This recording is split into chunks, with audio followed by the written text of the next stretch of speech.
And our first speaker today is one of the pioneers in all of this, kind of combining the story of tech and the story of our future.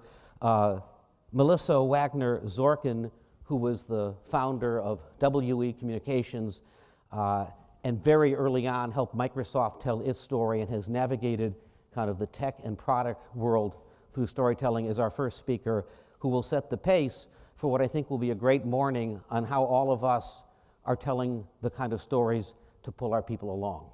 Let's welcome her to the stage.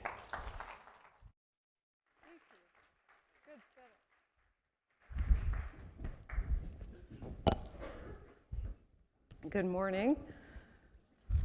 How are we this morning? As a global citizen, and as a mother, and as Peter said, a professional communicator, I am pissed off with the story that the world is telling today. The world is not where we want it to be, just as Peter said. The story that I want to co-create with all of you is to turn the stories of hate into the stories of hope. To move from storytelling to story making. And finally, to get people out of their seats and into the streets. And the most successful changes in the world happen as we move through disruption into transformation. And I don't know about you, but the last weekend for me left me outraged and helpless. And I wondered what I could do. And the character of everybody in this room, the DNA really, is to bring powerful change to the world. And so I'm sure you share that same outrage with me. And I love the fact that we're going to hear a lot of those stories from Peter, because I think that that is exactly what we should be doing. Because we here already know the power of transformative storytelling, right? Our stories that we tell now disrupt, they transform, and they inspire. And that is what the world truly needs. Let's not roll the water off the... So I've been thinking a lot about a master storyteller recently. How many of you know J.J. Abrams? And I've also been waiting, not very patiently, for the new Star Wars movie that's coming out December 18th. And I did not get any of the early tickets. I don't know what happened. But the thing about JJ that's so fascinating is he's one of those people who does disrupt. He does transform, and he absolutely does inspire brilliantly. In this room as leaders at this summit, there are people here who completely understand the art of storytelling. And as leaders in the area of social innovation, I think we need to take a little bit of JJ's attitude and apply it to our storytelling. So let's talk a little bit about things we could learn from JJ. I think it boils down to 3 lessons. Lesson number 1, be a master story maker. That's different than a storyteller. What does that mean? It means that we have to remaster the best of what we stand for. We have to as well reimagine what we can do, not talk, do. And we need to relish the disruption of inspiration. I think that we need to ask ourselves more often, what if, why not, and who really are we today? Because there's so much more we could be doing. We need to co-create inspired stories, and they need to answer the fundamental question of, to what end? To what end? It's not enough just to tell a story. We have to authentically be the story. Be the story we want to tell. Now that is what I mean by moving from storytelling to story making. And these people here knew the power of inspired stories. Madiba, Malala. They understood that if they told the right stories, they could inspire people to do things differently. And so I ask all of us here with this question, and I think it's a series of questions that when we think about ourselves in the world, we have to be always addressing. How are we making people stop and listen?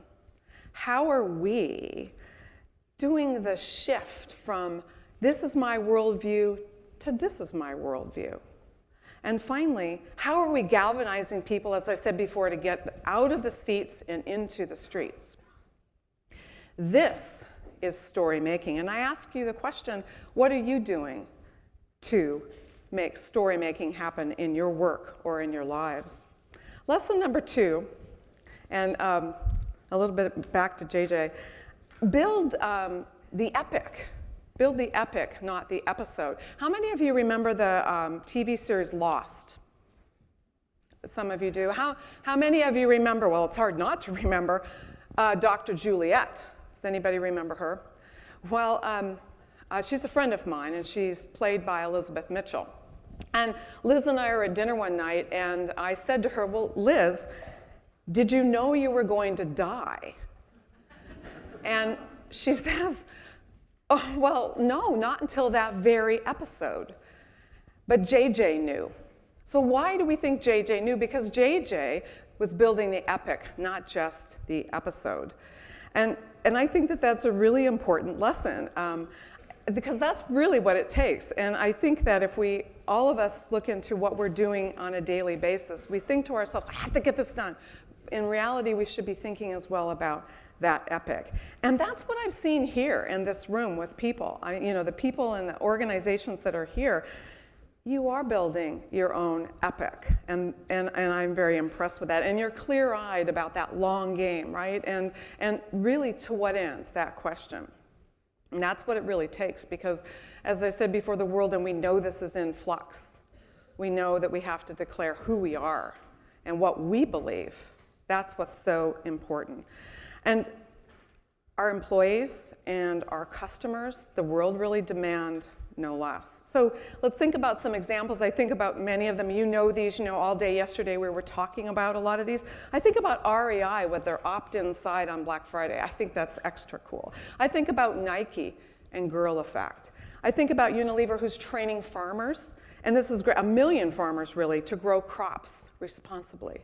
I think about CVS, finally, and their $2 billion decision to stop selling tobacco. Those are examples of be the story you want to tell. So your question on this one is, what epic are you building? Lesson number 3, be a co-creator. It would have been really easy for someone, a powerhouse like JJ, to reimagine Star Wars on his own, to kind of retain his creative license, but he didn't.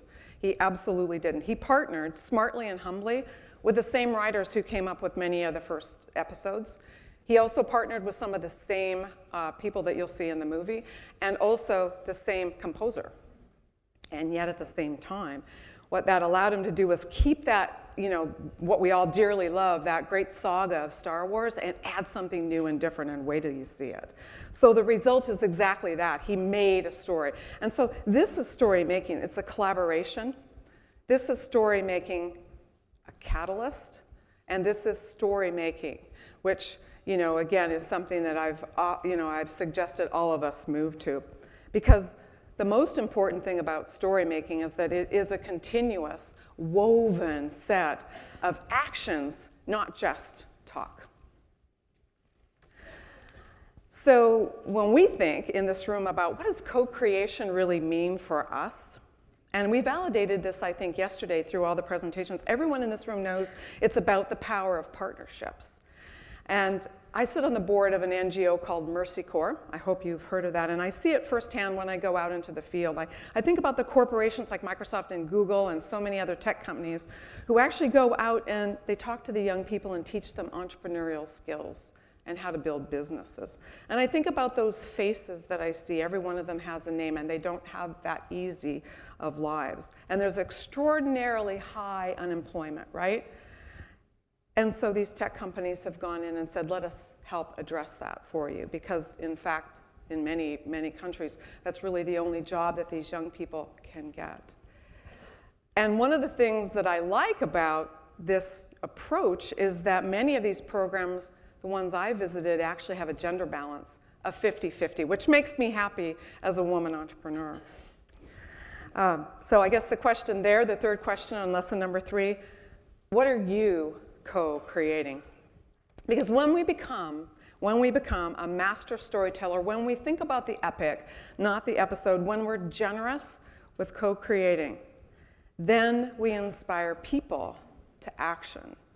So if we're truly working, and I know we are, to be sure that we do drive social change and not just talk, if we truly decide to engage with the most intractable social challenges of today's society, and finally, if we're really intent, as I know I am, on leaving the planet a better place, then all of us have to be absolutely resolute that it's about how we behave, and it's about showing up. Because at the end of the day, it's about not just being the story we want to tell, but being the story we want to live. And may the force be with you. Thank you. Oh, and you.